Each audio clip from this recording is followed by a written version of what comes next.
hear us?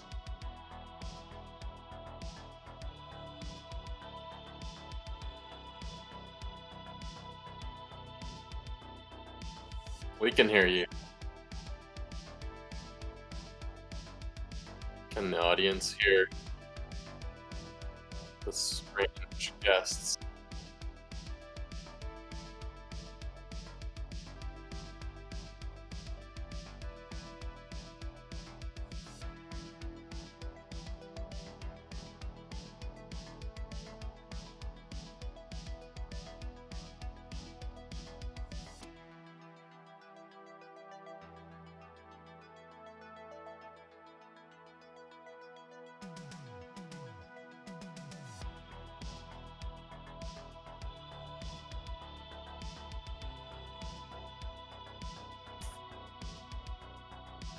Can you guys hear me now? Now keep in mind my guess that they're on about a 30-second delay between what's going on here and there. So we should be good to go, I bet, from this moment forward.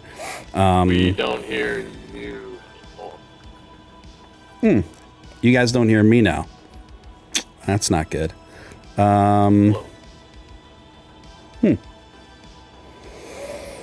Here we go, guys. Just a moment. Just a moment.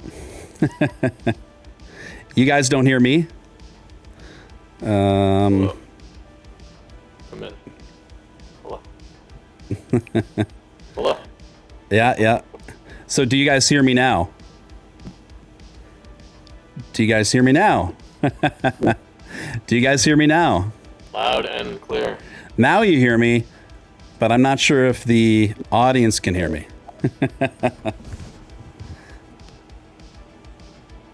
And there's a comment. I can't see any comments. Yeah, and there's a big delay.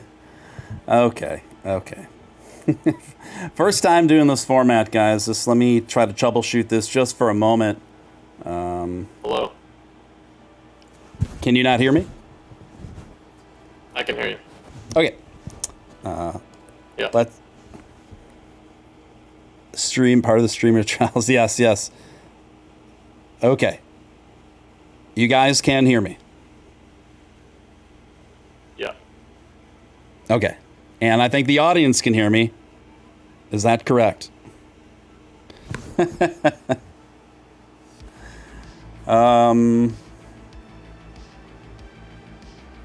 Okay. We got there, Steven. Okay. I think we're all good.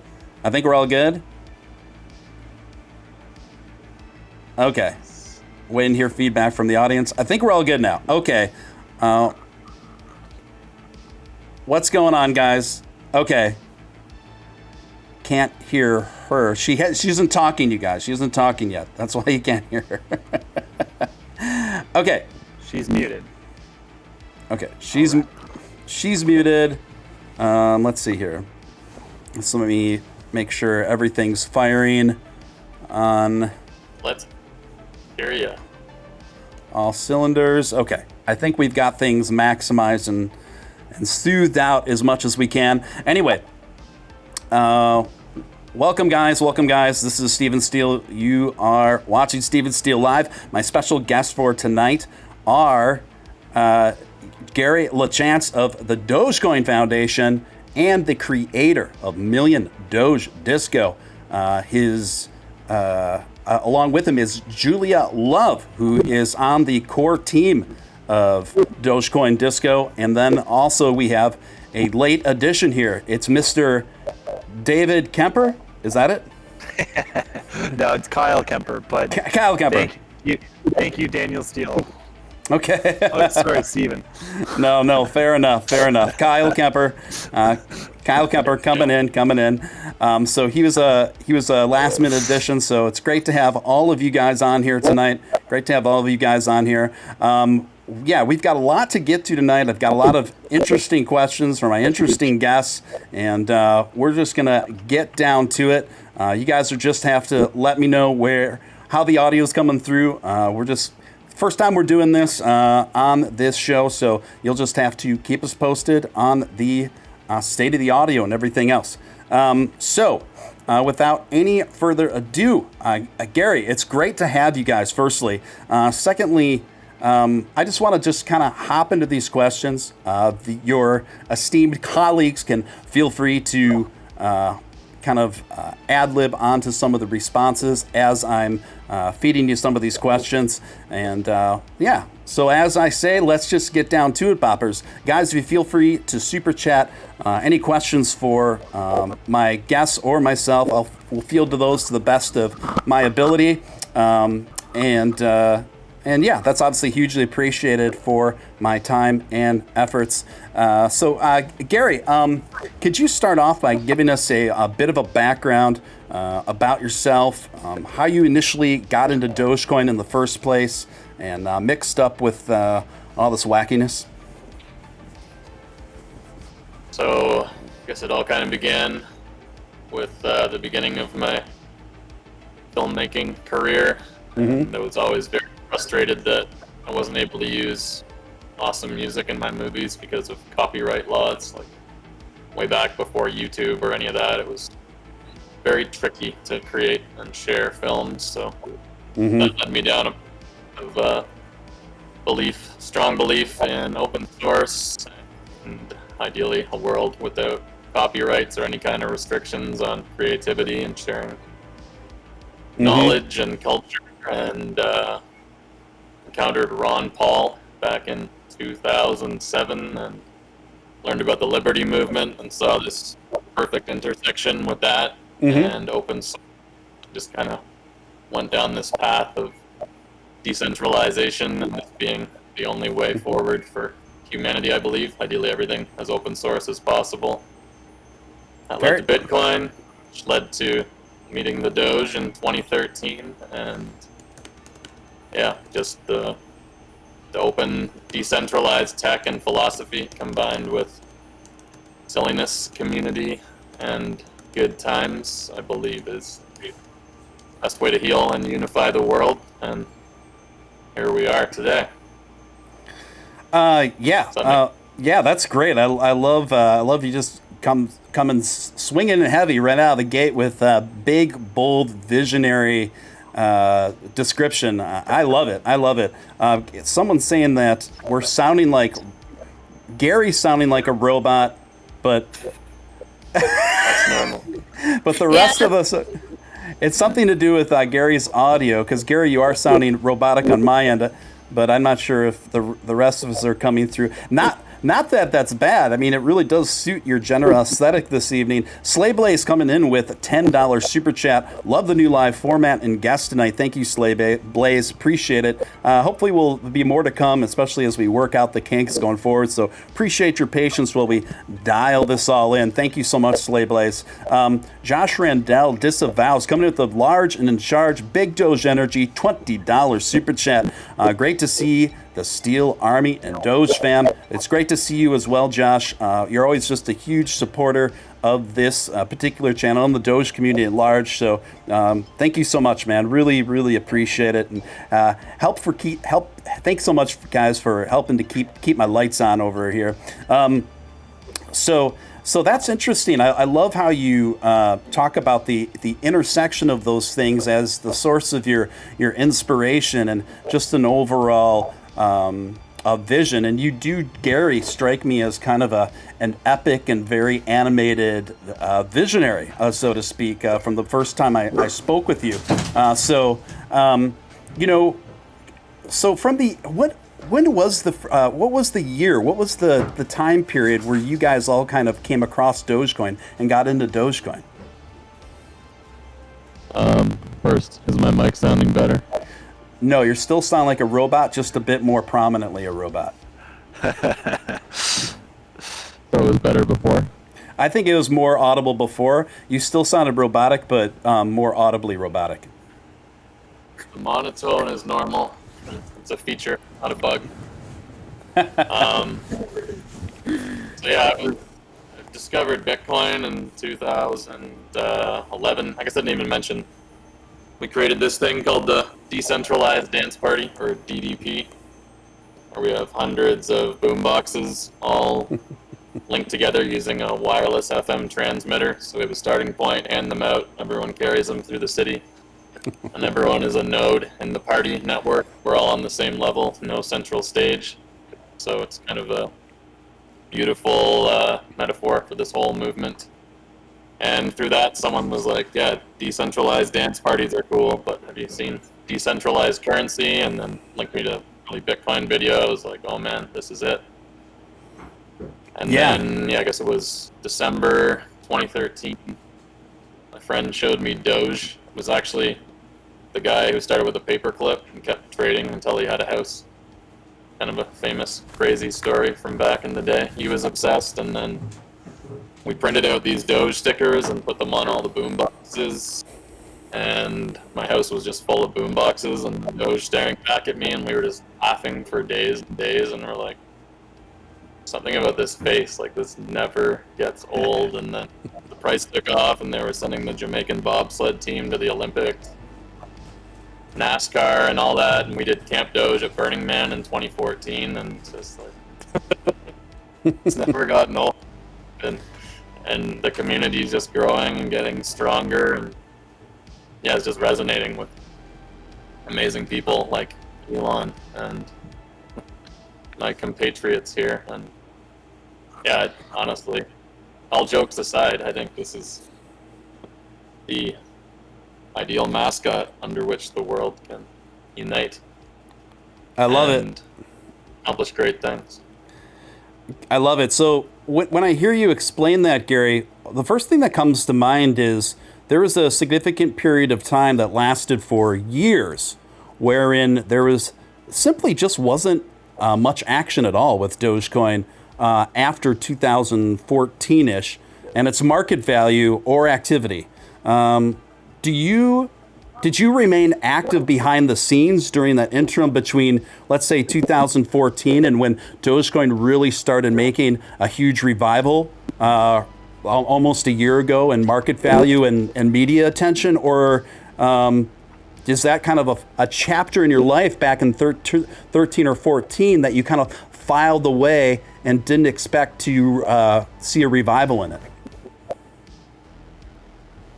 No, I've definitely been a devotee through good times and bad. I mean, they were all good times, really. But yeah, at that time, we were doing, we did a whole Dogecoin conference, just printing thousands of these stickers and giving them out to people and spreading the word of the Doge and just delving deeper into Doge philosophy, like realizing Doge spelled backwards is God, or ego-D, ego death. So just basically silliness as the key to liberation and expression and connection, aka love. So the Doge is the source of all love in some interpretations. I love that. Divine avatar. Yes, and Final Stand himself, Matt Wallace, in the chat, and it's giving a super chat of $10. Thank you so much, Matt, and it's great to see you in here. Says Dogecoin to the moon, to the moon. Yes, and those of you who don't know, Matt Wallace is, by numbers, the largest Dogecoin content creator on the planet. So good to see you in here, Matt. It's my friend, and thank you for your support of this channel. And Josh Randell Disavows coming in again with $20 super chat. Thank you for your generosity this evening, Josh. Really appreciate it. Says Doge trivia. What's better than Dogecoin? I'll super chat the answer. Is that a trick question, Josh? What is better? What is better than Dogecoin? I don't even know how to answer that. Steve? A decentralized dance party. A decentralized dance party, yes, and that is something. It's the best. I'll use this as a quick moment just to tell you a little bit more. We had a Dogecoin in 2017 organized by Gary, and it was the first real community gathering. That's when I first met this enigma named Gary Lachance, who gave the most incredible, uplifting, like grounded yet silly, spiritual yet profound speech about why the Doge, what it means, about decentralization, about what is possible. And, you know, I had fallen in love with Gary before that, after watching some of his videos. And if anybody's interested and wants to know a little bit more about Gary, just watch some of his videos. You'll see he's not a robot. He just talks in a monotone manner, which is a very interesting and unique way to orate, and it's very impactful. And I will also say that Gary is a node for Doge consciousness and has said some of the wisest words like I have ever heard, and is just an incredible speech giver and a real community activator. And we're so grateful to, I feel really grateful to be a part of projects with him. And yeah, I mean, the decentralized dance parties themselves bring people together in radical collaboration and radical celebration, in unity, in open public spaces where everybody is welcome. It's the antithesis of typical partying. We call this capital P partying, in public, in costumes, bringing your freest self into a community sphere where you can dance and dress up and just, you know, really enjoy the wonders that is life, and which is something I think we all really desire too, this human connection element that you know, shows we're part of a greater community. So thank you, Gary. And if you want to watch a really good video that's 2 minutes long, check out WTF is a DDP on YouTube. It's the funniest ever. So check it out. WTF at DDP, is that what you said? What WTF is a DDP? Okay, gotcha.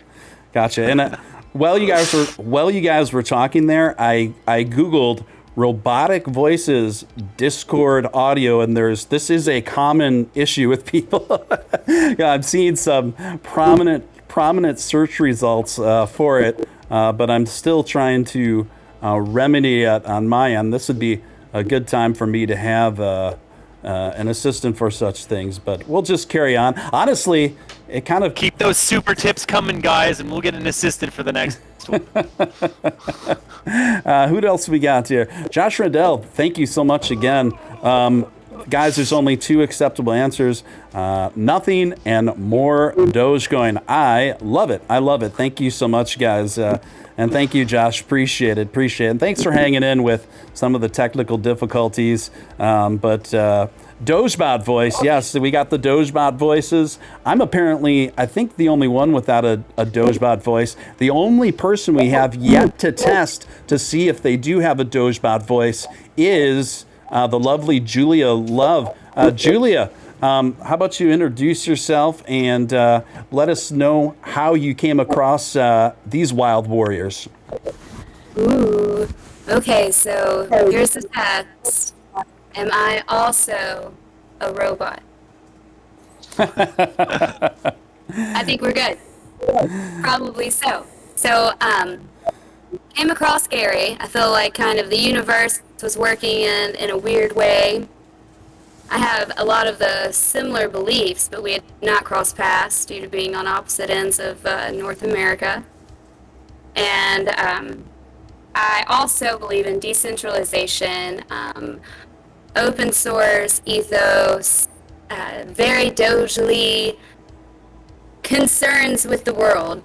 I believe that essentially life is play, that silliness is next to godliness, and it was that exact saying that brought us together. Over that, we chatted for a while and became friends, and then I joined in on the Disco project where I met the lovely Kyle Kemper. And nice. I have to say, it's just been so great so far to find people who have these same... I think that's what's so neat about the crypto community in general, especially Doge, is it connects us when normally we wouldn't have that luxury. Yeah. I think that's really well stated, Julia. And, you know, I'm going to just nickname you Fembot Julia Love for this episode. It's and I think people are digging that. Nurse Terry Reed coming in with a $20 super chat. Doge Mentum to the moon. Indeed. Doge Mentum is a term often used in this community. I love it. Thank you so much, Nurse Terry Reed. It's always great to see you. Always great to see you in the mix, and thank you for your continuous support of the broadcast. So Gary, could you kind of describe the atmosphere of the Dogecoin scene then during its inception and what it was like and the sort of people who were involved? Yeah, well, we were up in Canada, so not right in the thick of things, though we had our own amazing scene. But yeah, when it first took off, like the price skyrocketed, and they were doing Doge parties in New York.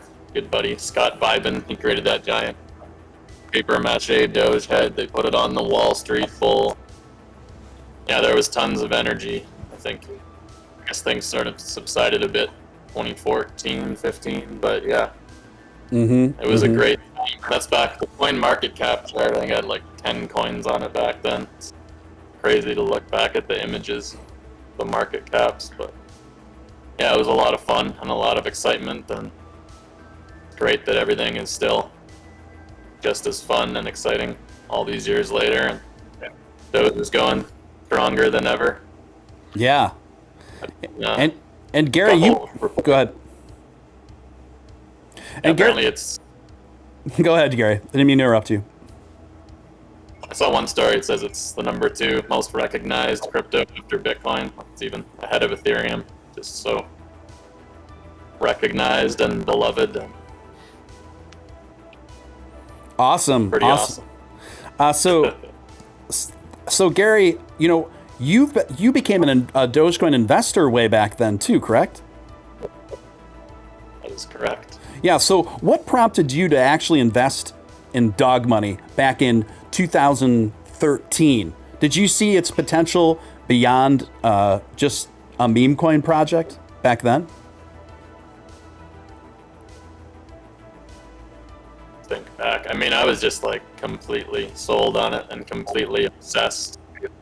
And I mean, Bitcoin seemed like you wouldn't want to hold only Doge back then, unless you were super crazy. But I was like, I need to definitely need to have at least 1 million Doge. So I've actually got this old paper wallet here. So back in the day, it was about $300 for 1 million Doge, and put 1 million on there.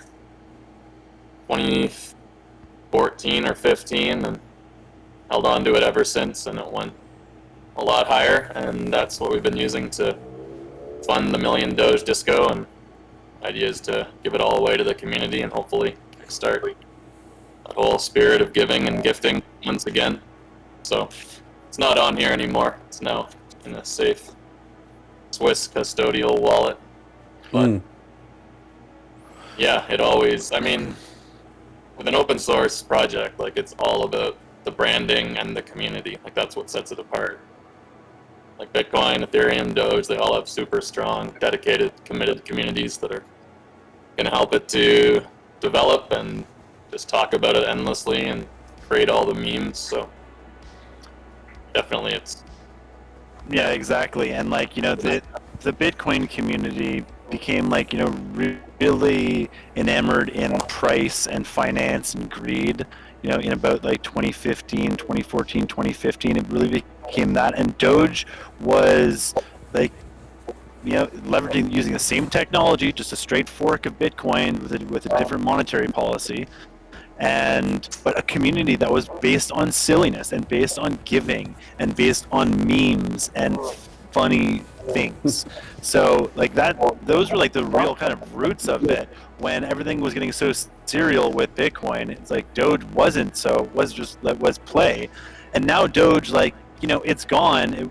We've seen in the last year, like, a ton of retail investors come in using sites like Robinhood, which is like, you know, I feel it's kind of like, it's not great for Doge, that site. Like, people don't actually have the Doge. It's just speculating on it. You're only using Robinhood and Doge to try and make money off Doge.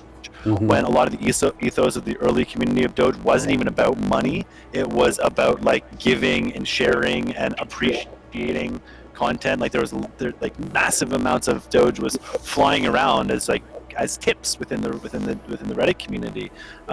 So like, you know, I think one of the things we're trying to do with Million Doge Disco is like bring back some of that giving element within the Dogecoin community, because that is really like, you know, the heart of it. One of my friends the other day was like, oh, it's like, you know, should I buy more Doge, or like, you know, should I sell my Doge? I was like, dude, why don't you just, instead of selling or buying, why don't you just give somebody some Doge? Like, give away $10 of Doge to somebody. And like, sure enough, right after that, 20% bump. So, moral of the story, you want the price of Doge to go up? Give away some Doge. I love it, guys. I love that. Yes. You know, hearing you talk about that, Mr. Kemper, it begs the question, because I wasn't involved in the Doge scene back then. My involvement in cryptocurrency in 2013 and 14 is I had a bit of money in Bitcoin. I didn't really think much about it other than that. Now, back then when you guys came on the scene so eccentrically with this new kind of vibe and essentially ideology that you came on the cryptocurrency scene, what were these Bitcoin folks? How were they perceiving you guys back in 2013, 2014, generally? I mean, in 2013, I was serving at a restaurant. I had short hair, and short-cut beard, and you know, the crypto journey over the last almost 10 years has been like pretty transformative, and we've seen the whole industry go from like, you know, the cypherpunks in the beginning and the cryptography to the cypherpunks, and the libertarians came in, and then like, you know, some of like the innovative finance people kind of got involved, and then, you know, when there was like the restart week in Puerto Rico, that's when I really kind of noticed like the Burning Man scene really started getting involved with the space, and then like a lot more artists came in, and I feel like we're just seeing like, you know, the scope and the breadth and the like, we're just moving along, like we've crossed the chasm from like early adopters, and now we're getting into like the early majority, you know, of the product market life cycle for crypto in general, and it's great to see.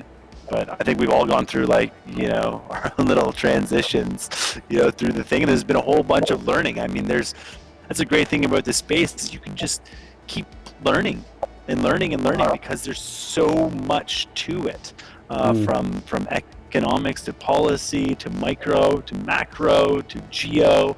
Like it just goes on. And now with art, with DeFi, with NFTs, like, man, it's just, there's so much to it. It's exciting.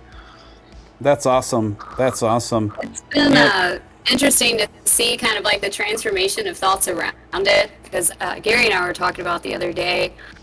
My parents knew I had crypto. I did like the very traditional thing back when I was interested in it. I was like, Mom, like, you got to do this.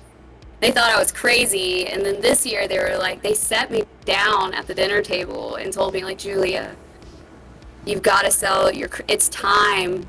It's time to let go. And I was like, no, it's what I believe in, you know? Like, it's funny how those kind of things change. And then about a couple of months later, my mom was like, okay, so how do I buy it again? Like, I hope she's watching too.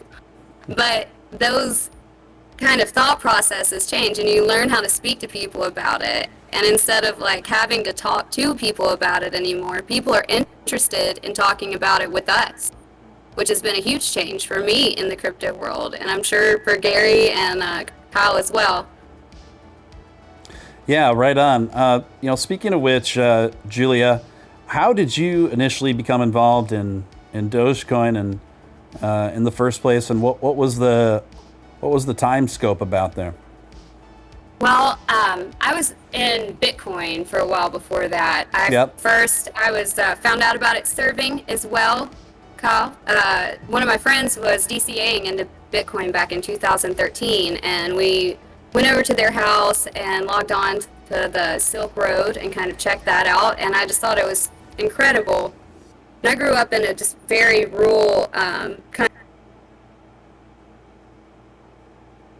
in line with exactly what I had believed in decentralization of like radical self-reliance, while at the same point collaborating rather than competing, and all these beautiful things that I saw potential in. I didn't get into Dogecoin until 2018. And it was pretty much a sideways ride for me for a long time, but it's been like since I've got into it, I have to say like it's had my heart. And it feels like silly when I say these things, but I truly mean them. Like there's something about the Doge consciousness and living your life in that way that changes everything. That's awesome. That's awesome. Let me see here. My next question. Gary, obviously you have an eccentric aesthetic.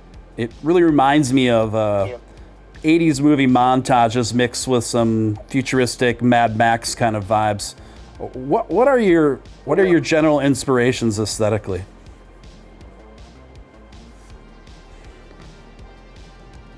You're muted. No, you're not muted. You're good. No, he's got the little mute button. There it is. Self-muted. Yeah, growing up in the 80s and 90s, I was just in the thick of it. I still remember the first time I saw neon, I was just like, it blew my mind. I was like, what is that? Like, they created a whole new color. Yeah. So awesome. I was like 11 or something.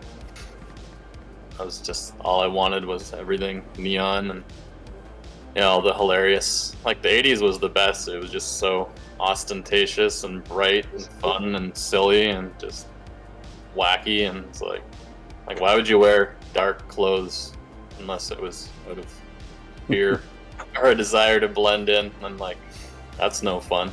So yeah, just been as wacky as possible ever since, and feels good. It's just a magnet too for awesome people. Like when you present yourself this way and it's like legitimately what feels good, then people that feel the same way are just gonna say, hey, let's be friends. And that's great. Like the more you express what's inside, the more you're gonna connect with people that are aligned. So it's right working on. out. Right on. Yeah, when I first saw your wall of boomboxes there, Gary, I couldn't help but think of that quintessential Cusack film where he's Say Anything, where he has the boombox over his head and attempts to win back the girl. I think he did win back the girl through a boombox, so I think there's a very important lesson to be learned there. So Gary, how long ago was it that the Dogecoin Foundation was decided that it was going to be relaunched? Just before that, I should mention some shameless self-promotion. These power bands, the headbands, shades, and jammy packs, Bluetooth speaker fanny packs. I guess Julia's got all these things as well.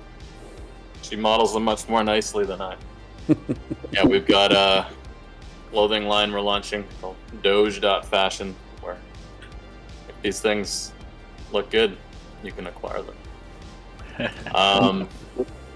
But yeah, I guess back in 2014 there was a Dogecoin Foundation. Don't know too much of the details, but Jen's one of the people on the newer foundation, was a part of that. And then kind of went a little bit dormant for a while, and I've been friends with Ross, talking to Ross for a while, one of the other core devs. Yeah, we gotta get a foundation going. This is important. He's like, yeah, Michi's been talking about it. I think Jen's as well. So yeah, we all got on a Zoom call. I don't know exactly when it was, earlier this year, and decided, it was time to revitalize things. And yeah, been moving forward with that. And we reached out to Vitalik as an advisor, Billy, one of the co-founders, and they were connected with Elon from earlier that year before I started talking to them. And yeah, everyone just wants to see Doge succeed. I guess that was another big inspiration, was around the world, once Doge took off, random people were starting to register trademarks, and if those went through, technically they could prevent other people from using the brand, and they could totally derail things. So it seemed essential to have some sort of a body to hold those trademarks and things that could keep the community safe and protected. And unfortunately, we still have to interface with these legacy centralized systems. So, it's been great response, great team. So, what you're saying is one of the objectives of the Dogecoin Foundation is to protect Dogecoin from essentially what would be exploitation by various corporations or independent, uber wealthy, powerful entities. Is that fair to say? Yeah, I'm not super knowledgeable in trademark law, but I think if something goes unregistered, you can try to register. And then the original owner can challenge. The fact that they created the foundation back in 2014 means that it's very obvious that these people are the ones who have been protecting and guiding it, and having Billy on the foundation as co-founder. It's all very obvious who has been guiding the development and keeping the community excited and together since the beginning. So, it's all very interesting as an open source project, but I think our track record of everyone on the foundation shows we've been there since the beginning with good intentions. All of us are dedicated as you can be to the success of the Doge and the DOGE, do only good every day philosophy. So hopefully people. And do you have an official role in the Dogecoin Foundation, like a title? We don't have an official title for me at this point, but community engagement has been what has been passed around. I'm not a coder. More of a Doge philosopher and community engager and creator with all the virtual parties we've done, and Dogecoin, and now the Peace Day activation. So, and awesome. And how did do you? I don't know if you can speak to any of this, but do you know how was it that Vitalik Buterin became the blockchain advisor of the Dogecoin Foundation?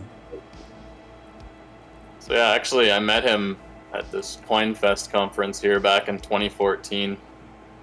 I remember sliding him a Doge sticker similar to this. And he had the biggest smile on his face. He was just so happy.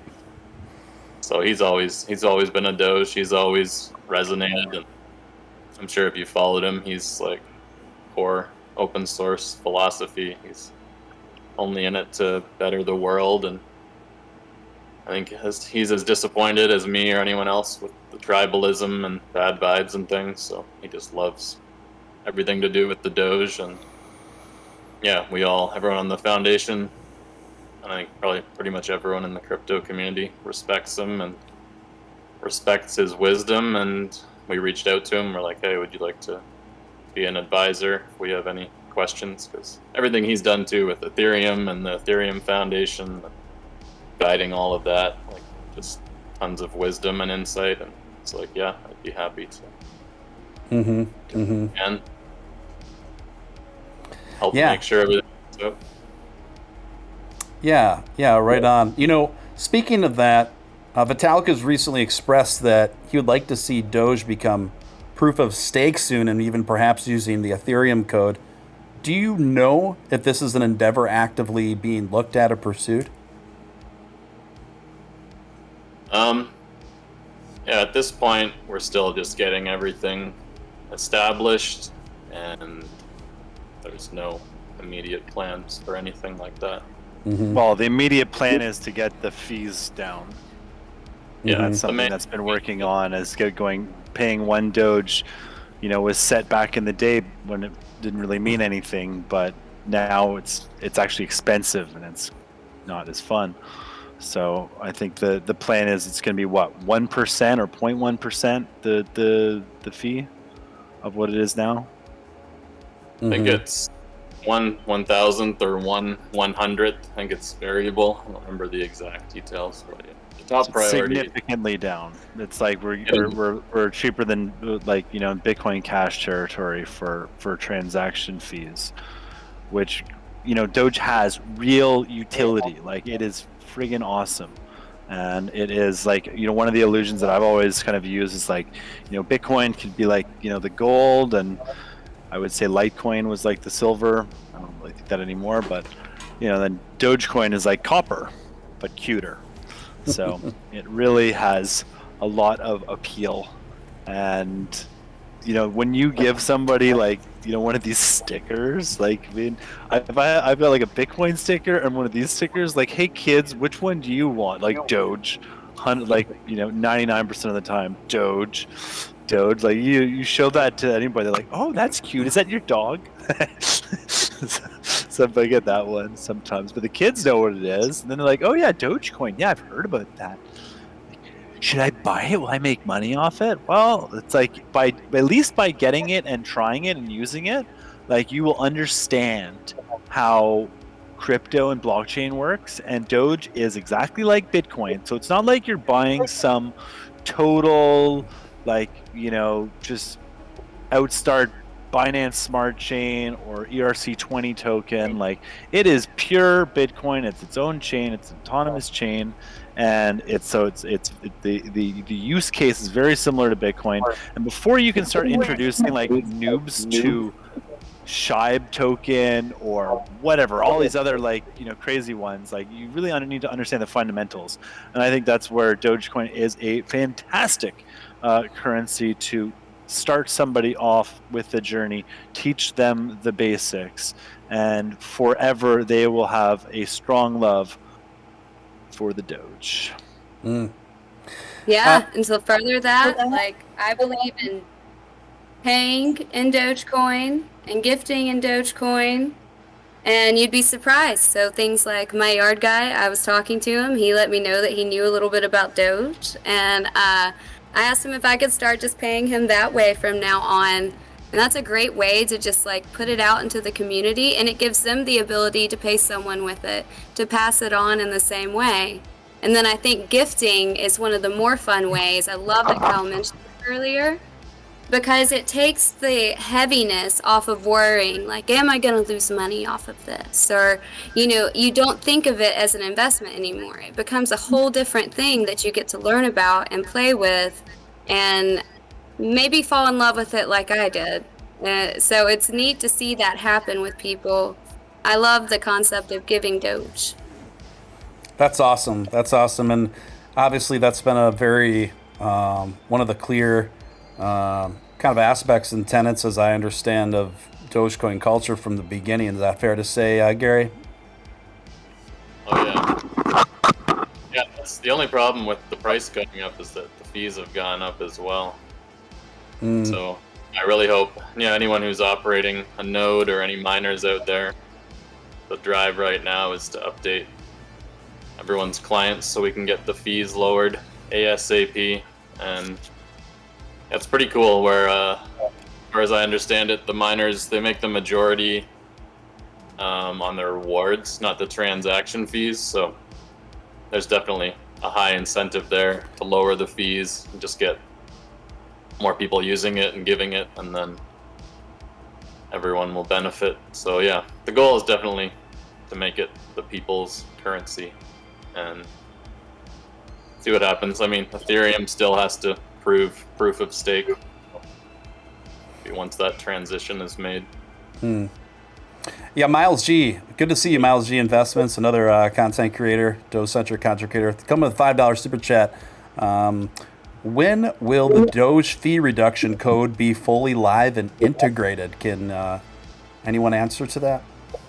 I actually kind of used the workaround that Michi gave us, I think 2 weeks ago, and my transaction cost less than 1 Doge. So I would say that if you have a node, update it and try to send a transaction. Michi is one of the lead developers. There's code on her Twitter where you can just put in like one little line of code and send it, or you change one setting and send it. I can't remember what it was now. I'll have to look back, but it was very easy. And the more that we do that, the more they can move forward with the next update that'll make it to where you don't have to do that anymore. So it'll be more standard practice to have low fees. Got it. Yeah. Michi. Thank you. Roger that. I didn't know you'd done that. That's awesome. John Woods come with a $5 super chat. Let's Doge into the night. Thank you, John Woods. Appreciate you. So when was your first Doge, Steven? Me? I'm very much a noob compared to you guys. So, like I said, my first foray into cryptocurrency was just investing in a bit of Bitcoin back in 13 or 14, and then just kind of forgetting about it for years. Now, I remember hearing about Dogecoin back then, but I just was kind of, I didn't know what to think of it. I just thought it was just kind of funny, and I didn't really explore into it more than that. And then I started noticing it again in an emerging community coming out of it more about a year and a half ago. And then I started keeping a very close eye on it. And right around the time where I started, Dogecoin started approaching 2 cents in market value, I just said, whoa, wait a minute here. So I really focused in on it, and I was pleasantly surprised with a super inviting, eccentric, awesomely weird community that went along with it, and I became totally invested and involved with it ever since. So that's my background in it, and then I accidentally I'm an accidental Doge-centric content creator, and then one thing led to another, and here we are. So you're one of the best, and that's such a great story into it as well. The energy of this year has just been great, and I love all the different people it's brought to Doge, and how it's grown the community in many different directions has been really interesting to watch.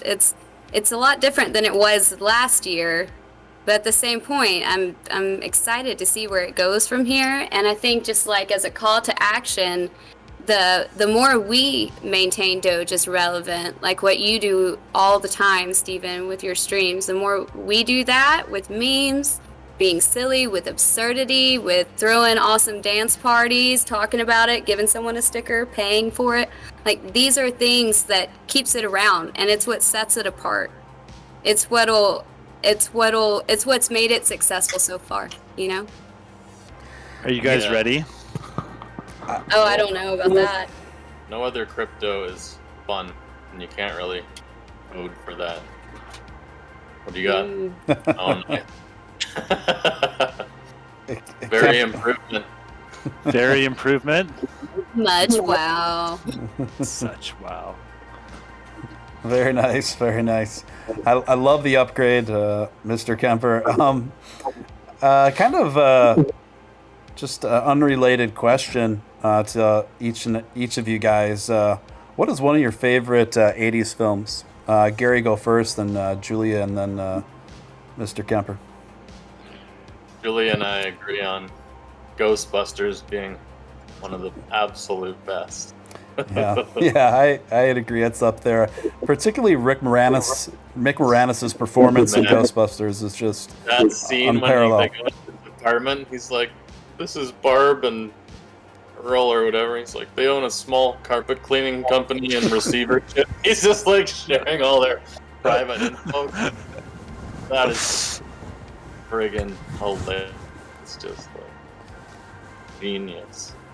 And Bill Murray's dogs and cats living together. Oh my gosh. I love when he knocks on Sigourney Weaver's door after she's been possessed by that demon, and she's like, Are you the keymaster? He said no, and she slams the door, and he knocks again, he opens the door, he's like, Are you the keymaster? He's like, yes. Then they have a little time there, right? Great pick, Julia. Great pick, Gary. What about you, Julia? What's one of your favorite 80s films? I was wearing my full Ghostbusters outfit just last night, matter of fact. Really? So that's You have a Ghostbusters outfit? I've got multiple ones. I can make something happen in just a second. But I'd say Spaceballs is also a good one, and I keep trying to convince Gary to he's got to dive into it, but it hasn't happened yet. Was that in the 80s, late 80s? That might have been early 90s. Fair enough. I think you had to see it in the 80s to really feel it. Maybe it's just a personal thing. It's okay. Try again. Try again. Wrong. I'm sure if Ghostbusters resonates on that level, then Spaceballs must be pretty good. Yeah, there was a lot. And 80s movies were very Doge. They were just silly and nothing mattered. It's just just wacky and fun. Yeah, there was a certain almost indescribable level of carefreeness back then, and a lot of green lights given for high budget movies with very wacky and fun plots and storylines that just wouldn't happen today, So Kemper, what's your pick for one of your favorite 80s films? Oh, I don't really know. I like the Star Wars movies. I like the remember Bill Murray, What About Bob? That one, I watched that just over and over and over again for a while. Isn't that Richard Dreyfuss in that? Richard Dreyfuss, yeah. And then I really like the early kind of Adam Sandler films. I feel that's probably the 90s though. Yeah, I like those early ones. Yeah, like Happy Gilmore. I just thought that one was I just busted my gut on that one over and over again. Yeah, that was good. And then the one of the most profound films of my time was probably Zeitgeist. Watching that really opened my eyes towards the men behind the curtains. Mm-hmm. Yeah, and then Gary's got a whole collection. I mean, Gary could just do us a show and tell right now if he wants. His whole house is full of goodies. We got 800 plus VHS. So the more known titles. And then I have probably 100 of these random exercise VHS. Been meaning to make a compilation for about 15 years, but haven't been able to make it the top priority. There's another really good one that's not really known called Surf 2. Surf 2? Yeah. It's second part of the trilogy, but it's the only one that was made. It's about, that's been 10 years, but it's quintessential 80s movie. It's something to do with surfers and zombies and things, but it's hilarious. All of it very politically incorrect, which is not the way things are anymore. To put it mildly. I'll have to put that on the list. It sounds like something I'd enjoy. Where do you guys, this is a question for all of you, and feel free to jump in appropriately. Did Julia love coming on the scene, large and in charge, with a full-on Ghostbusters outfit? This is absolutely epic. Julia, fantastic. Modeling the Ghostbusters. Would that be a onesie, Julia? Would it be described as a onesie? It's I would say a work outfit. It's what you would wear if you had to deal with a very slimy mess. I would wear something like this. It's got a nice, the fabric, I would say, is wick. You just wick slime right off. Maybe not a comfortable onesie, but it is a one piece. I love it. I love it, Julia. Fantastic. What was your favorite 80s movie? I missed that part. Oh, I have many. I love the whole era for music and film, but I would say if I had to pick one, it would probably be 1983's Blade Runner with Harrison Ford. It's my favorite 80s movie. Very. Harrison Ford was one of my first crushes. That's a great first crush for a lady to have, honestly. Me too. Me too. Yeah.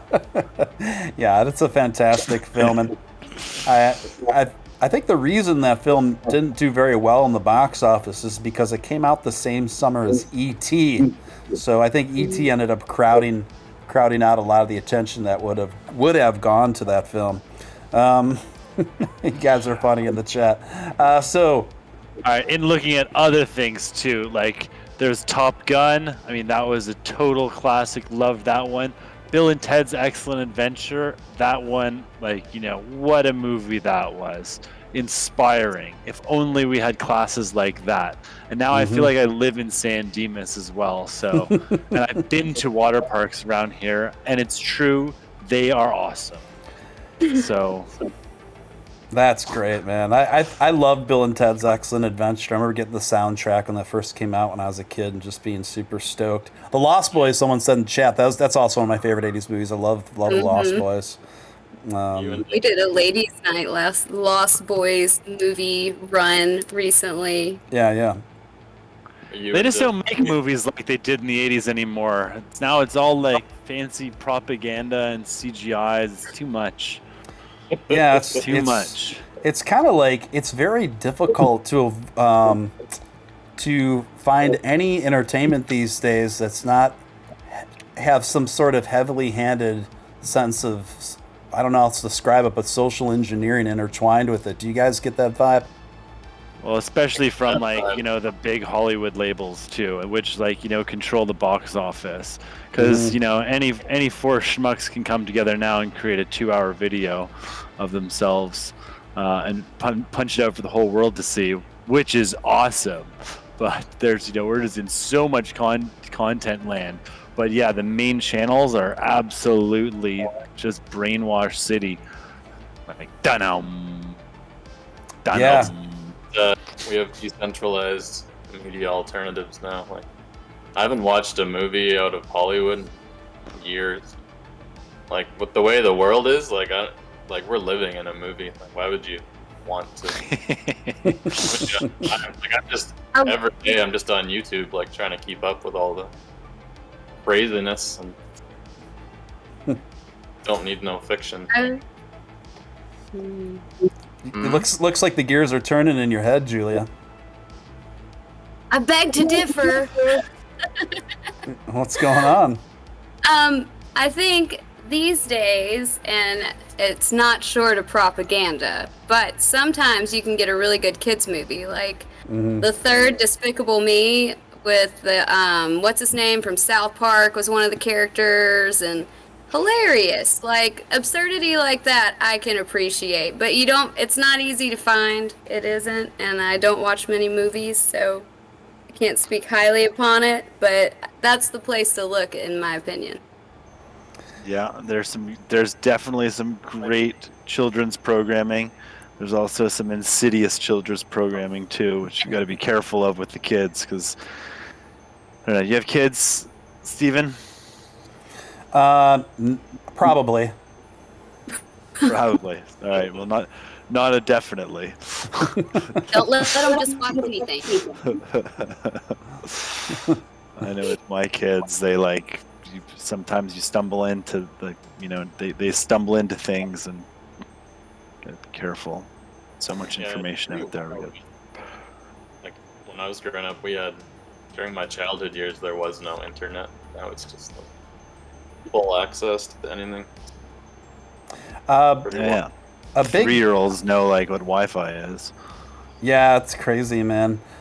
Huge super chat coming through Stream Elements from one of my frequent co-hosts, Nick Balls, who first invested in Dogecoin in 2014. Nick actually took out a bank. I don't advise this at all. This is not financial advice. This is financial fried rice, as Crypto Batman sometimes says. Nick took a bank loan out for $15,000 he didn't have, and he invested $10,000 of it in dog money, in 2014, and obviously it worked out very well for him. Nick coming in at $50 Stream Elements Super Chat. Thank you, Nick, so much. He says, very cool to see this crew again. I remember them from back in the day. Old school Doge peeps unite. So Nick is one of these guys that first got into Dogecoin the same time, around the same windows that you guys are talking about back in 13, 14 through Reddit, I believe, is how Nick stumbled across it. So thank you, Nick. Thank you so much for the generous super chat and being an awesome co-host. So Gary, how long have you known Billy Marcus? I don't know if we talked before this year. We just started talking on Twitter and really admired all his tweets. It's a great founder who's kind of stepped away, but he's just guiding us philosophically and tweeting a lot. We've never actually spoken over voice. Julia knows him better than I, but yeah, just admiring his work and chatting on Twitter, and he's shared some of our projects. And yeah, he's going to be one of the speakers on the main panel at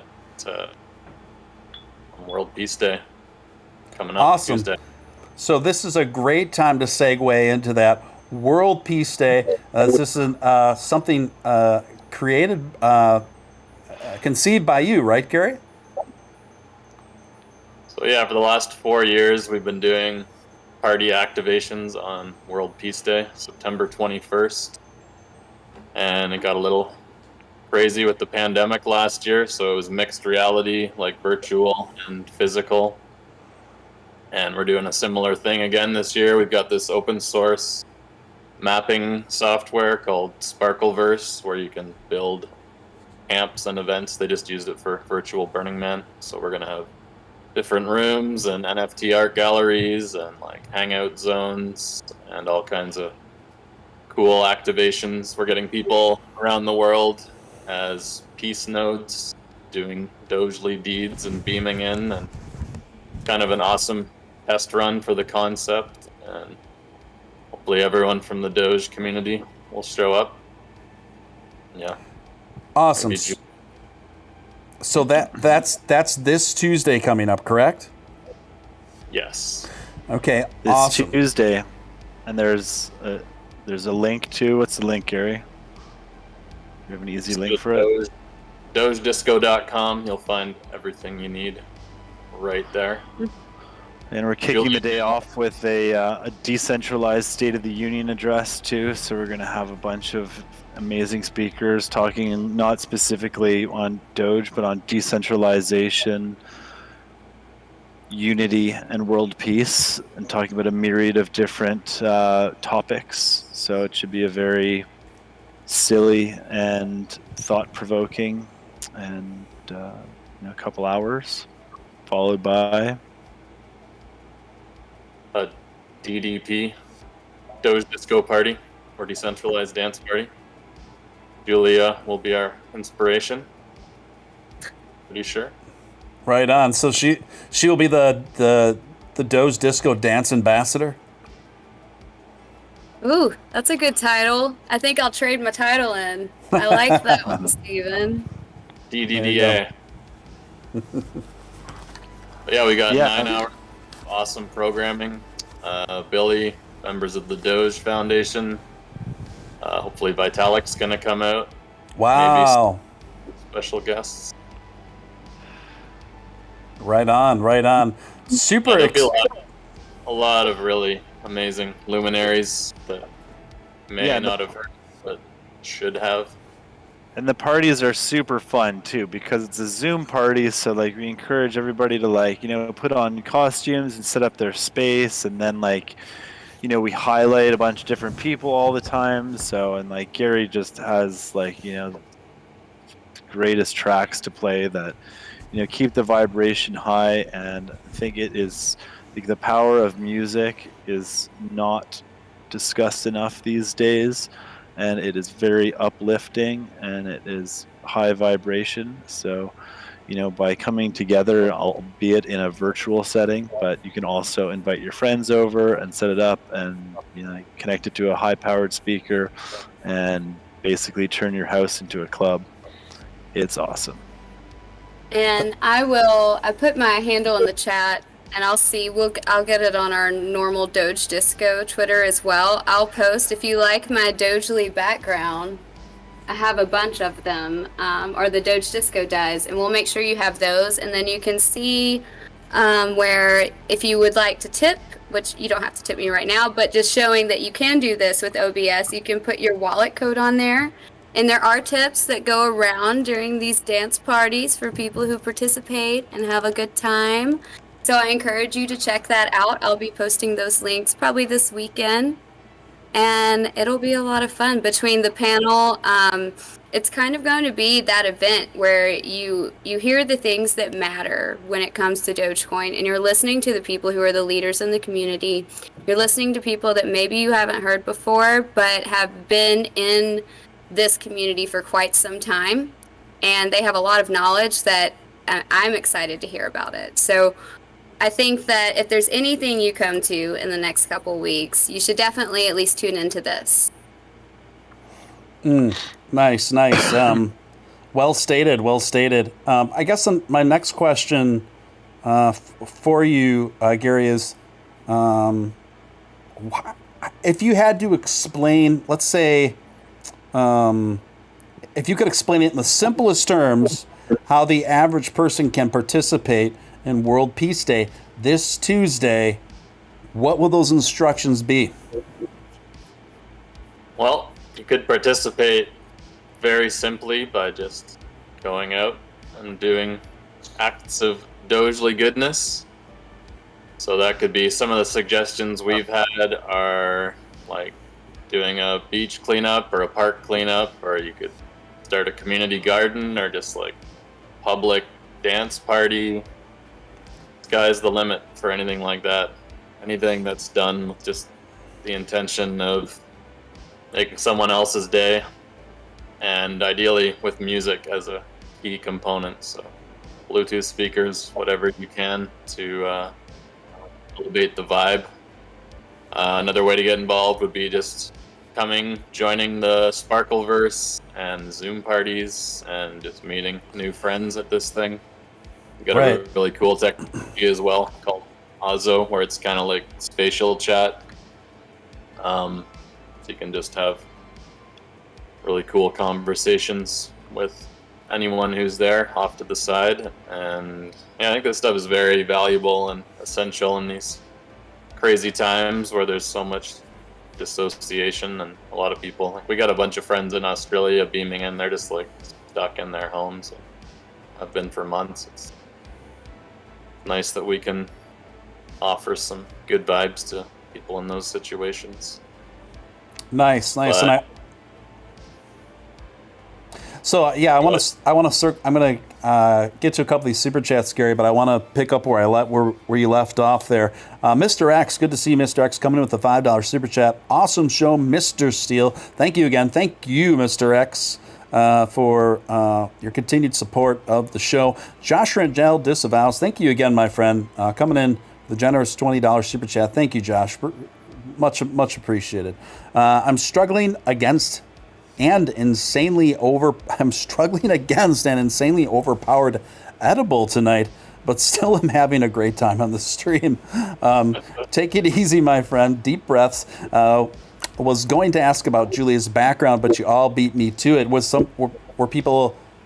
Did we discuss Julia's background? What do you mean, her ethnicity, or just her general background on of Dogecoin? I think that's maybe more what he was referring to. But yeah. Thank you so much, Josh. Appreciate it. So the Sparkleverse, right? The Sparkleverse is something that you designed off of. So how do people join the Sparkleverse is what I'm asking, Gary, in the simplest terms, on Tuesday. So yeah, it was created by our other co-founder, Thomas O'Duffy, an amazing, magical man. I'm good friends with him and the whole team that's built it. And yeah, right now we're just finalizing what the exact link will be. So if you go to the website, you can get a ticket on Eventbrite, and then that will send out the Sparkleverse link. But it's too bad I can't do a share screen. But right now, if you search Sparkleverse Burning Man, I think it's still active. You can see the map they made for virtual Burning Man. It's just this awesome. It's like the Burning Man U-shaped grid, and everyone's plugged in independent camps on there, and they lead to all kinds of amazing experiences and portals. I think that's going to be the next evolution of the Doge Disco, is this like really cool open kind of village that people in the Doge community can contribute to. Or whenever we hear of Ross or Soma or Julia doing a stream, they don't even have to build it. We can just plug it in. So it's kind of like a new rethinking of what a social network is, and especially for people that aren't like super programmer types. A great like visual interface. We're excited to be building and launching that probably this winter. Nice, nice. So when do things kick off for Peace Day on Tuesday? What? 10 a.m. Pacific. Okay, 10 a.m. Pacific. So, and people can access the Sparkleverse through dogedisco.com, correct? Yeah, go to dogedisco.com, snag a ticket for now, or sign up on our social media, and then the ticket will send you the link to the Sparkleverse, or we'll just be uploading it to our site in the next couple days too. Awesome. And then that's it. You just enter through your browser, and yeah, just a Chrome-based browser, Chrome or ideally Brave browser, of course. Awesome. How you get there. Sweet, sweet. I'm definitely looking forward to it. Definitely looking forward to it, guys. So, what's it been like? And I guess I just opened this question up to all of you. What's it been like for you guys to see so much more interest in Dogecoin over just the most recent times, particularly over the last 12 months, compared to when you guys first got involved? Whoever wants to take that first is fine. Julia, this one's for you. I'll take it. It's different. First, to be honest, it was so different that I wasn't used to it, and it brought a flood of new energy into Dogecoin that was, I guess, more focused on price than I had been used to before. When you had conversations on Reddit, it was more on, decentralization, tipping, just absurdity, memes. It wasn't this kind of like aggressive price. So I would say in April I was a little taken aback, and in January I was a little taken aback. But those are things that kind of self-resolve, is what is so beautiful about like the longevity of Doge, is it has these like waves that bring in people, and the ones that stay are the ones that are stuck on it. And Doge is something that I don't care what the price is. Like I'm going to feel the same way about it tomorrow as I do today. Like one Doge is a true mantra in this house. So it's different, and I'm glad to see all of the new interest in it. And I'd say even if you are focused on price and that's your main reason to be in here, like stick around and keep listening, because you might find something that keeps you here for a different reason as well. Right on. I think that's really well stated, and thank you for sharing your experiences, Julia. Do either of you gentlemen have any thoughts on this? I think the good thing about Doge is even if you lose money, at least it's funny. Gained and lost plenty of money in Doge. Yeah, I mean, there's just something about that face and like the vibe of the Doge. Like it's survived beautifully for 7 years, and even when you get a huge influx of people, like there's no like guidelines on what the Doge is. Just like we've all kind of just interpreted it as this kind of like divine avatar for silliness and fun and unity, and like no matter how much money floods in or how crazy or weird things get, like I just feel like it's something about this face that will keep us on track. So I like it. And even when like corporate brands like Slim Jim and Axe and things were putting it on, it's like not sure how to feel about this, but it's still like fun. It's like it feels good. And I think they were doing it like the people on their marketing teams were like, this is fun. I believe. So I believe. yeah, I think yeah, no matter what happens, no ups, no downs, only Doge. Is that the quote? Yes, that's No it. highs, no highs, no lows, only Doge. And especially like That's it. it's so good to see Elon just so obsessed with it. should do well. Yeah, it definitely adds a huge dynamic, obviously. Gary, I realized I didn't get a chance to specifically talk to you about Doge Disco, the video game that you primarily programmed and conceived. How did you come across this idea? What was the inspiration behind it? Could you kind of extrapolate on that?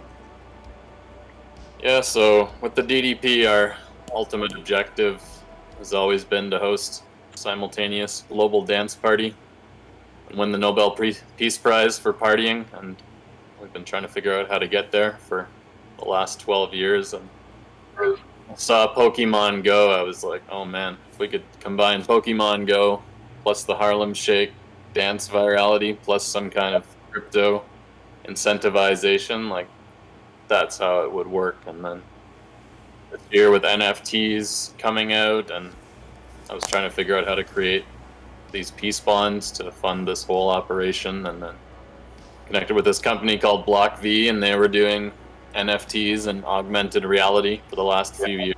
And it's like, wow, maybe this is the platform we can finally start building this on and getting more thoughts and visions about like what the metaverse is going to be and what it would look like. And pretty wild. Like once you have augmented reality glasses on, like there won't be like TV channels anymore or screens. It'll be like you press a button and you're like in the Dogeverse or whatever you want to opt into, and like everywhere you look can just be like Doge and parties and connecting with people in there, and you can like beam holograms of yourself around the world or have your friends like right beside you, and just like everything blended together like a Doge party singularity. So And the Doge Disco is like the first step towards getting there. So you leveraged this platform and have created this NFT, Pokemon Go, Tamagotchi, Harlem Shake experience. And actually, let me see if I share my screen. Let's see if this works. Let's see. sure. All right. You guys see that code? All right, this goes out to the streamers out there. First person to scan that code is going to get a blue Dogecoin, and that will allow you to play the game. It'll also give you this coin blaster that will distribute 33 Dogecoins within a 2-mile vicinity of yourself. And to go collect them, you've got to go around and actually pick them up. And then you can withdraw them to your wallet, or you can hold on to them. And you'll also get this blue Dogecoin dancing Doge that is an NFT. It can be minted onto Polygon. You can list it, you can sell it, you can also just collect it. And so it's a really kind of radical little game experience. And also you got to keep your Dogecoin happy too, because like any pet, if you neglect it, it becomes unhappy and it could leave you. So to keep it happy, you need to dance with your Doge. So it fires up augmented reality, and you'll see your Dogecoin dancing with you. And then once you pick him back up and bring him back into your inventory, he'll be super happy. So I hope someone has collected that, because I'm going to unclick stop this share in a moment. I'll give it one more second, but someone take that. Nice. Thank you for sharing that. That's so cool. Josh Randell disavows coming in again. Thank you, Josh Randell. I think you paid my cell phone and internet bill for the month. Really appreciate it. Let's get down to brass tacks. How much for the Doge stickers, Josh asks? Yeah, we're about to. I made a post on Twitter a couple months ago. I guess it's like, who wants stickers? And like, I had like hundreds of people replying. So we just sent all those out a few days ago, and we'll have the stickers in the store in the next couple days. Doge.fashion. And and Josh, for you, for all these donations, if you just send us a DM on Twitter of Doge Disco, we'll get some stickers in the mail for you. Yeah, it's cool too with Shopify now. With coin payments integration, you can pay with Doge. So anyone who's got a Shopify, or anytime you're spending money on a Shopify store, demand Doge. Demand the Doge. Yes. It's a coin-based payment through their wallet. You can use it to use your Doge at any Shopify store. Politely demand the Doge. How's that? Yeah. And if you sell anything, if you're a creator or a retailer, highly encourage you to offer Doge as a checkout option, either in person or online. And to sweeten the deal, offer at least a 0.1% discount if you pay with Doge. I'd love to support you, but only pay in Doge. Same with local farmers markets or whatever. We all have engaged in so much commerce all the time, and the more we continue to use these these cancerous banks and these which support totalitarianism and tyranny and centralization, as long as we continue banking with them and giving them our money and relying on them, we will be a victim of their, and they will hold power over us. So I encourage everybody, use crypto as much as you can. Recognize that this is not all about hodling. If you view crypto as only hodling, you're missing a huge part of this equation. You can hodl your savings, you should spendle your checkings, and you should givel with love. Those are my simple requests or suggestions. No obligations. And if you're interested more into what I'm about, I wrote a book called The Unified Wallet, Unlocking a Digital Golden Age. I also have these really dope. Let's show you one right here. It's a Swiss key. This is an NFC-enabled crypto wallet. The card is the key. You can store Doge on here. You can store Bitcoin, Bitcoin Cash, Ethereum. You could bury this in your backyard and then beam money into it like a treasure chest. It's a modern treasure chest for internet pirates, like we all are. SwissKey.io, if you're interested. Right on. Yes, sir. Julia, do you want to promote any of your own projects while we're here? Go ahead, Julia. Don't be shy about that. So currently I am about to launch my consulting firm that's Scenic City Crypto and NFT. We're focused on the use of it, and typically in visible projects, as well as expanding adoption. So helping businesses on board to accept it as payment, educating the community on how to use it as payment, how to accept it, and why you would want to. So these will be fun things that we'll be launching. I'll have a speaking engagement next month with the Hip Hop Summit. So just keep an eye out on my social media, which is @RenTheJewels. And that'll keep you up to date with everything. Right on. RYN, the jewels. RYN. I'll put it in the chat. Also, I'm hosting a conference in Miami, and one lucky attendee will win a shake weight and a McLaren. 720S. Wow. So, yeah, $300,000 car. One attendee. We're gonna have a raffle. It's gonna be awesome. So that's real. the Miami. That's real. That's real. It's gonna be rap. It's gonna be so friggin' dope. Miami, November 10th to 12th. expcrypto.io. We'll be hearing more about that. Are you? Before I forget to- Wait, hold on. Are you seriously giving away a McLaren? Yeah, dude. That's real. You're not being facetious. Not being facetious. A Wow. McLaren 720S. Wow. It's It's Wow. gonna be so sick. That's Yeah, incredible. it's thanks to the sponsors Karma Coin, this group Karma Coin. They've been like, their shtick is giving away supercars as part of their marketing strategy. And I'm really looking forward to talking to them and learning more about their strategy. But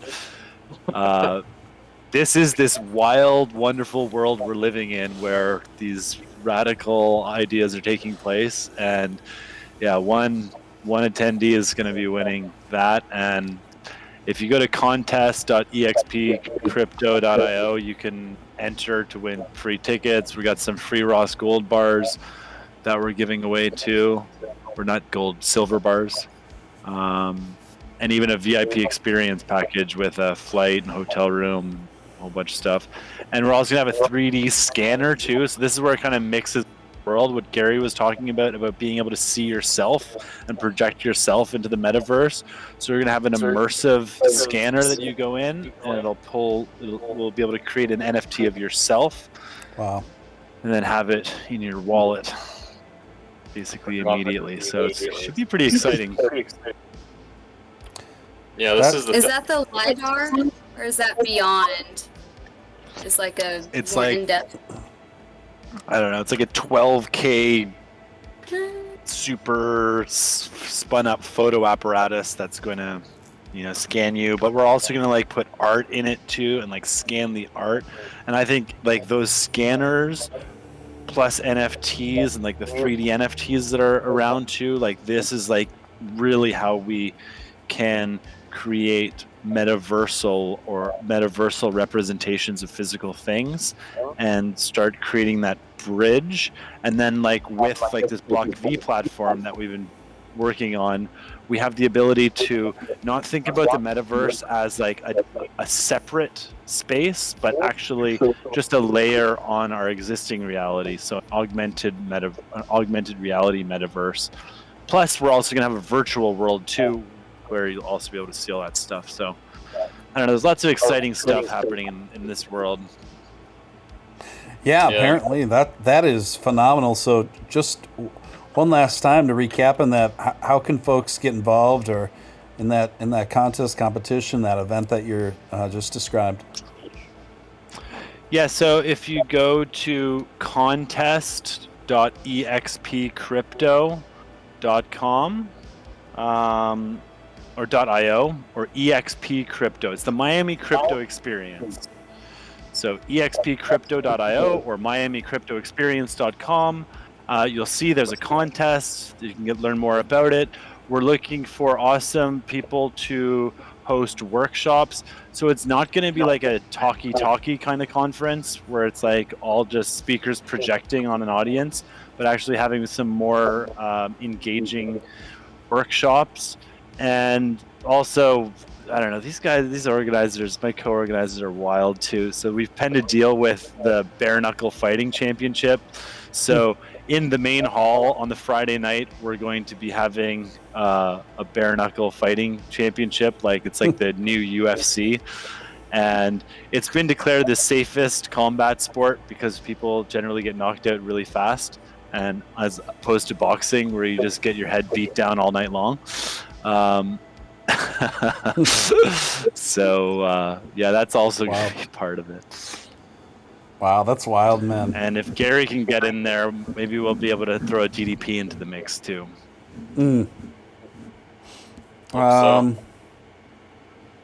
Let's see here. So Gary and Julia and Mr. Kemper, where do you guys see the future of Dogecoin in terms of its influence on the world and its potential going forward in the future? Strongest brand in the world. It's up to us, though. That's the thing. It's up to each one of us to make funny memes, to build on it, to use it. What do you guys think? What do you say, Gary? I would agree. Definitely. Yeah, another thing that's been amazing doing this Doge Disco project, like, it pretty much went viral back in June or July, and we had tons of people flooding in that wanted to play the game and collect coins, and we're like, how many of these people are really, like, dedicated to the Doge? How many people are here just for the cash? And we created a volunteer form. We had literally over 2,000 people filled out this giant form saying they wanted to help out however they could. And we're like, whoa, like, the Doge army is real and dedicated, and it's just like all walks of life, all backgrounds. Like, we had like almost 200 countries, I think, that visited the website. Yeah, it's just a universally beloved thing. I think a great counterpart, on-ramp to Bitcoin, Ether, the whole ecosystem. So yeah, it's great too that, like, there was all these predictions from like major people in the scene that, oh man, like, the Bitcoin price or the Doge price, it's gonna crash, and all these regulators are gonna come in and it's gonna ruin everything. And we're like, no, still like number 7 holding on. And yeah, I think the future looks very bright. I know I'll be there all the way till the end when we see this face on every unit of the world's currency. I think too, this is like, the peace sign is great, but to me this is like universal flag of freedom, and more people are feeling the same way every day. Yeah, it's a classic one there. Josh Randell disavows come with a $10 super chat. Thank you, Josh, again. Do you guys think AMC will come around? My personal opinion is on it probably eventually. I mean, it's, and I'll let the panel weigh in here too. But I mean, is that a token? It's the movie theater, Kyle. It's a movie theater stonk. Like, I guess all the Robin Hood traders out there. Just go up at the theaters and be like, yo, I can Doge. One deal. Hey.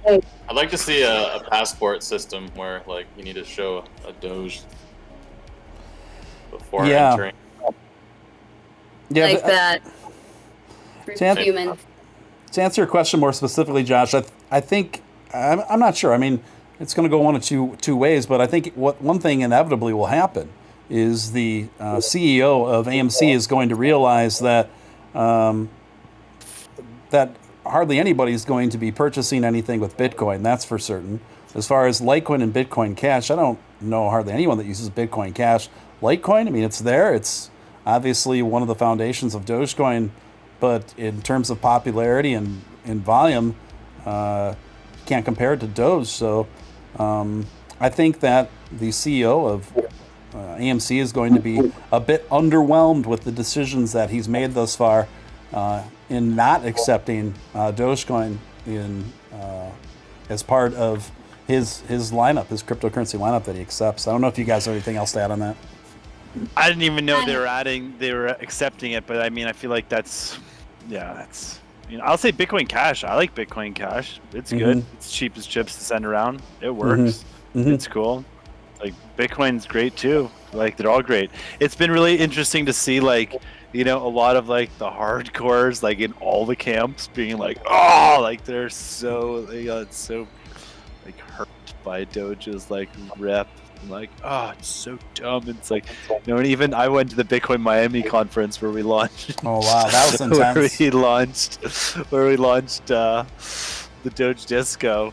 And I mean, I was dressed in a banana suit, wearing a huge Doge, giving away tons of Doge stickers, carrying around a giant boombox, like blasting, like having dance parties in there, and like running into a bunch of my friends who are like, some of them are hardcore Bitcoin maxis, and it's like, they really can't, like, it doesn't stand up. I mean, when in short form, like Twitter conversations, like, you can't really get something across, but when you actually get together, it's like, guys, like, this thing works. Like, it's like, oh, but it has unlimited inflation. Well, yes, but it's not like a central bank that has, like, the ability to, like, surreptitiously create as much as they like. It's like, yeah, it's like 10,000 a block or something like that. It's like, yes, it is inflationary, but it's not hyperinflationary. It's linearly inflationary, which is fine. I mean, that's just the characteristic of it, and I think that's great. I think the idea of switching it to proof of work is, that's an idea. Let's debate it. Let's discuss it. That's one of the great things about open source projects and communities, is you can have debate over this. And this is one of, like, the challenges that Bitcoin has suffered, was there is not allowed to be too much debate. Like, before there was Bitcoin Cash, there was also Bitcoin Unlimited too, and like that was a really good group of people who wanted to, see it scale and grow into something cool. And I remember talking to them, like, these guys are really smart. And it's like, it's not like Blockstream is just like that, like, superiorly knowledge to it.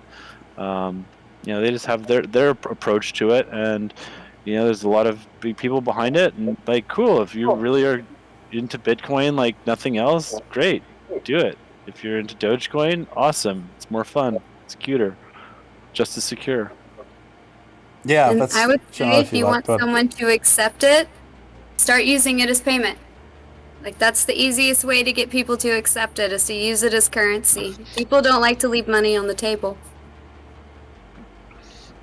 No, they don't. And if you give somebody a gift in it too, it's like, in the long run, like a small payment for someone. I was talking to some midwives yesterday. I was like, maybe could I pay you with crypto? They're like, wow, my husband would be really interested in that. And it's like, so it's like they're into it, and they also are like, conscious to, like, it's kind of like ancient healing, the birthing process. Midwives have been doing it for eons, and they're really down. But for them, like, if we pay, our fee in crypto, not everybody's going to pay their fee in crypto, but it's not like, that could be worth something. Like, in the long run, that could be like, it's knowledge. So it's like, just by doing that, like, they're going to learn, and that's valuable learning to do that. And then B, there's a huge upside potential. Like, if they just sit on that for 5 years, and Doge, like, goes to $1 and then goes to $1 again, and then goes to $1 again, then, like, they could be, way up. Yeah, I think that's really well stated. Really well stated there. Do you guys are you guys familiar with this kid who crashed the Bitcoin Miami conference on the stage and stripped down to reveal a very Doge-centric outfit and scream Dogecoin to the moon before getting carried off stage? The hero. Yeah, I actually had him on the show. He goes by Doge Boy now, and he's from the Memphis area, actually, and he was a very fascinating, good-natured kid, and he had flown down. He had gotten this idea, and he had flown down there with a friend specifically to do this, and then they had called the police on him, and he evaded police and got out of there unscathed. So I thought the security guards saved him at some extent, because when you make a decision like that, you don't realize until you've done absurdity of sorts. It's like, okay, what's next? Yeah, no That's kidding. why the Doge will prevail. Like, no other coin has a crazy guy flying across the country to do something fun to promote it. Like, that's one of the best quotes for this, I think, is it's not fun, it's not sustainable, and like every time you pay in Doge, it's fun, it's funny. You're probably gonna make a friend or have like a good conversation. Like everything else is like, oh, I'm tapping my Visa again or paying with Bitcoin or whatever. It's not fun. It's not funny. Although my first Bitcoin transaction was fun. Ditto. Like nothing has Tell us. this cult following that's having the best time the whole way. What was along. your first Bitcoin transaction, Gary? Paid for some software or something online, and I sent it through the QR code, and it's very exciting back then, like 2015 or something. It was really cool. I mean, it's still cool. And it's insane. Like credit cards, it's like a 1950s technology. Every time you pay for something, you're giving away all your personal information to a database that will get hacked. And it's just like so stupid. But here we are. Yeah. I my first Bitcoin I was right when I was serving. I also had a company. We were making custom iPhone cases, wood engraved by laser etcher. And someone from btcquick.com, I don't know what the hell that was. It was like an exchange or something. Was like, yeah, I want to buy one. I was like, okay. I'm like, be $60. It's like, okay, half a Bitcoin. So it's like, that was my very first Bitcoin, was half a Bitcoin earned, like, for selling a iPhone case. Wow. And, yeah. And I wish I'd put that on a card like this, stuck it in the ground, but Right. alas, we didn't. And then I remember also, like, I was a big user of ChangeTip back in the day, which was a social tipping platform, which is super awesome. Like, I went on a canoe trip with some friends, and like, at the end we like all tallied up how much each of us paid, and like, some people paid more than others, and like, I owed $200 to my buddy, and I was like, you want me to just pay you with Bitcoin? He's like, how do I do that? I'm like, look, I send you a link, you click on it, you log in with Facebook, and then you have it. And he was like, okay, I'm down. That was 0.9 of a Bitcoin for that. And yeah, I'm pretty sure Buddy still has it, and he paid for a new truck. Or actually, no, he definitely sold some of it. He wrecked his truck, and he paid for the repairs of it with that. So it's like, those are those fun stories of times past that come from using the crypto and giving crypto. And man, I've given away so much crypto over the years, teaching people about how it works. And it's really important, and I have no regrets whatsoever, because it's like, it's part of the whole journey is teaching and like, the knowledge. And then, then you'll be at a conference sometime, and like someone will come up to you and be like, dude, it's like, okay, like, oh, hey man, it's like, you changed my life forever. I was like, well, I'm stoked that you're stoked. I'm stoked that you're stoked. Yeah. I like the way you phrased that. Oh, wow. Well, guys, this has been awesome. I appreciate you guys coming on here. Is there anything else any of you guys like to add? Say just go, if you're on Twitter, follow Doge Disco, DOGEDISCO, for updates on World Peace Day. Reserve your tickets through the Eventbrite link you will find. You can also go to the website, which is dogedisco.com. And same for most of the social media platforms. I'll let you two take it away. Right on. Yeah, that's dogedisco.com, dogedisco.com. Any closing parting words, Gary, and then Kemper? Party specific words? Yeah, just anything on your mind, any parting words, sir. Well, the thing that's on my mind is, didn't get to quite mention it, but a lot of people have come up to me, and I've realized it myself too. They're like, it's just like, the modern Mona Lisa. Like anywhere in the room you stand, he's looking at you. Kabosu, the Doge. And yeah, there's just something so perfect about this pose and this expression. And this silliness is inspired, which I believe, like, a lot of it goes back to if you watch kids, like, playing in a playground or just existing, like, they're being silly and partying all day. Like, there's no ego. It's just, like, going for it. Like, your perfect expression and connection. These are very fundamental things that get overlooked and lost as we get older and get conditioned to assume these identities, but this is, I believe, the meaning of life right here. Buddha assuming the ultimate form. None of this is a joke. Or is it?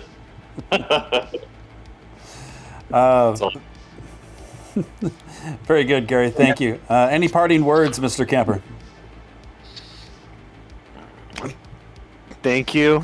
And in these kind of chaotic times that we're in right now, there's a lot of fear, uncertainty, doubt, tribalism. I think all of us in our world have seen a lot of division festered by the events of the last 18 months. I think it's time for us to stop that, to start healing, to provide invitations to connect to our family and our friends, bring them in for a hug.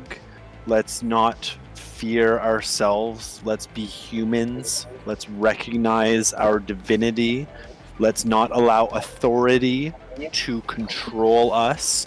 The future out of centralized tyranny is decentralization and self-sovereignty. Crypto enables you to be self-sovereign. We all must come together to be self-sovereign. Being self-sovereign doesn't mean that you don't give a shit about anybody else. It means you still care, but at the end of the day, you are not product or property of the state. You are the king or queen of your own kingdom. Never forget that. You have a crown on your head. It might be invisible or it might be real if you choose to actually wear a crown. Have fun. Keep the vibration high. Play music as much as you can. It is very healing. And, question everything and remain standing strong and tall, and trust your gut and your heart. Right on. And thank you very much. Love you guys. We haven't done the Doge Disco salute, though. What's the Doge Disco salute, guys? Oh, you hadn't heard? It was Thomas and Valencia, two amazing teammates, discovered it. Okay. Start with the right hand, right, guys? We bring both of our paws to heart center. And then we take our right hand, we point it up to the moon, and then we hug the earth and bring it around and bring it back to heart center. And then with our left hand, we throw it out and then bring it back in and form a magnet with our hand, and then boom, it clasps in. And then we use our right thumb and we wag our tail. And that is the Doge Disco salute. I love it. And then you cross your paws. As the Doge once did. Awesome. And that is the international. We're intending for that to be a secret symbol or like a secret public symbol of Dogeliness that will get you into the greatest public parties on earth. I love it. Thank you so much, guys, and thank you for those parting words. You guys always have an open invite here on Steele Live, and love to have each and every one of you guys back another time. This was great. I think overall, considering this is the first time I've forayed into video camera outside of the usual just audio only podcast format. I think things went pretty well. Thank you so much, you guys. Don't forget World Peace Day is this Tuesday. To buy a ticket to World Peace Day, go to dogedisco.com. It'll give you access to the Sparkleverse. I'll be there. I'll be in the Sparkleverse. Julia Love will be in the Sparkleverse. Mr. Kemper will be in the Sparkleverse. And of course, Gary Lachance will be at the helm. At the controls, ensuring the Sparkleverse goes swimmingly. So this was fantastic. Thank you so much, guys, for joining us. Thank each and every one of you in the chat for joining us tonight. Thank you to all my super chatters for keeping the lights on. And if you already haven't subscribed to this channel and you're into anything remotely to do with Dogecoin or just thoughtful, fun conversation, what the heck are you doing? Hit that subscribe, hit all on that notification bell.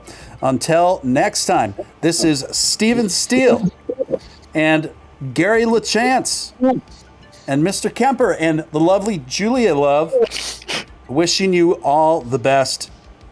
Take care, guys. Until next time.